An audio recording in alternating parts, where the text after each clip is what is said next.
Jadi secara ringkasnya, orang-orang Melayu dan juga kerajaan-kerajaan Melayu pada masa dulu memang mempunyai kepakaran, kepandaian dari segi teknologi perkapalan.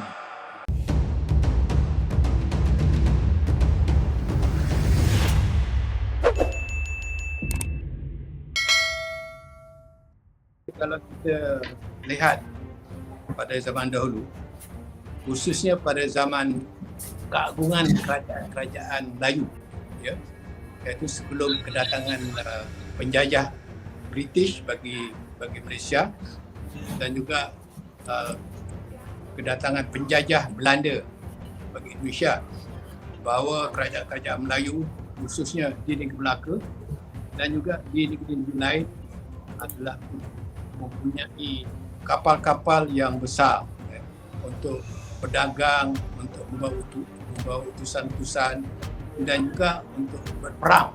Di Melaka ni, Melaka adalah merupakan sebagai pusat pelabuhan dan juga perdagangan dan juga pusat penyebaran Islam di Asia Tenggara ini khususnya, iaitu pada 1262 hingga 1511. Jadi Melaka ini ialah kedudukannya ialah di tengah-tengah Selat Melaka. Jadi mana kapal-kapal yang berlayar di Selat Melaka ini, dia akan berlabuh di negeri Melaka, dan biasanya Laksamana Hang Tuah lah yang menjaga keselamatan perairan Selat Melaka ini dan juga yang membawa pedagang-pedagang itu ke pelabuhan Melaka. Jadi Melaka telah menjadi sebuah pelabuhan dan juga kerajaan yang besar dan juga yang kaya di dunia sebelah sini. Orang Melayu memang begitu handal di dalam membina kapal-kapal yang besar, yang bukan gali, jung dan sebagainya. Dia sehingga kini teknologi perkapalan Melayu ini telah wujud daripada semenjak dahulu, semenjak abad yang ke-14, abad 13, 14 dan juga ke-15 sampailah pada masa ini. Di Makassar itulah, di Sulawesi, di Indonesia, telah menjadi satu pusat pembuatan kapal. Yang kapal inilah yang digunakan oleh orang-orang Bugis. Daripada Sulawesi inilah wujudnya orang-orang Bugis yang menjadi ahli pelayaran yang begitu hebat pada zaman dahulu. Mereka telah membina kapal di situ, di Sulawesi. Dan kapal itu telah berlayar ke Kepulauan Melayu ini. Bugis ini telah berlayar di Selat Melaka, berlayar ke Melaka dan ke Kepulauan Riau.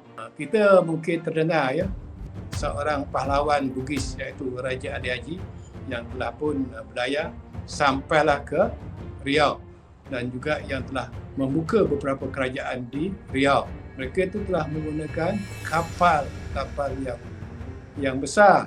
Kapal itu pastinya besar. Kalau tak, macam mana kapal-kapal itu tidak mengharungi lautan di Kepulauan Melayu ini dan juga lautan ke negeri China. Jadi kalau kita lihat tentang Hang Tuah, kisah-kisah Hang Tuah tu pergi ke India, Hang Tuah tu pergi ke negeri China, Hang Tuah tu juga pergi ke negeri Jepun, Pura Rokyo tu, Hang Tuah, Laksamana Hang Tuah ni.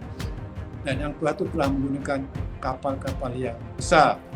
Di antara kapal yang besar yang terkenal ialah Medang Berahi, yang begitu hebat pada masa itu.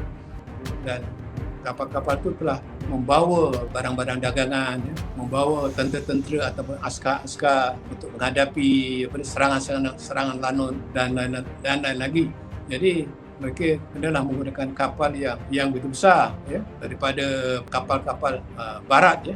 Kalau kita pergi ke negeri Melaka, tuan-tuan tentu akan melihat kapal Flora de Lama yang telah replikanya yang telah dibina semula. Tapi kapal Melayu adalah lebih besar, 5 kali ganda lebih besar daripada kapal-kapal Portugis. Kalau kapal itu kecil, bagaimana mereka itu tidak berlayar daripada Melaka, sampailah kepada Filipina, sampailah ke Jepun, sampailah ke negeri China, dan kapal itu juga pada zaman dulu dia sampai ke South Africa, Cape Town, sampai ke Madagaskar. Itulah hebatnya ahli-ahli pelayaran Melayu pada zaman dulu.